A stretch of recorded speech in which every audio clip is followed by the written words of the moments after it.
യുഗം ഞാൻ തപസിരുന്നു ഒന്നു കാണുവാൻ.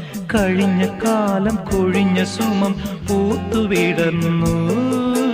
ഒരു യുഗം ഞാൻ തപസിരുന്നു ഒന്നു കാണുവാൻ. കഴിഞ്ഞ കാലം കൊഴിഞ്ഞ സുമം പൂത്തുവിടർന്നു. മൂകമാമെൻ മനസ്സിൽ ഗാനമായി നീയുണർന്നു. മൂകമാമെൻ മനസ്സിൽ ഗാനമായി നീയുണർന്നു. ഹൃദയമൃദുല തന്ത്രിയേന്തി ദേവാമൃതം. വൈശാഖ സന്ധ്യേ നിൻ ചുണ്ടിലെന്തേ അരുണ സഖിതൻ അധര കാന്തിയോ.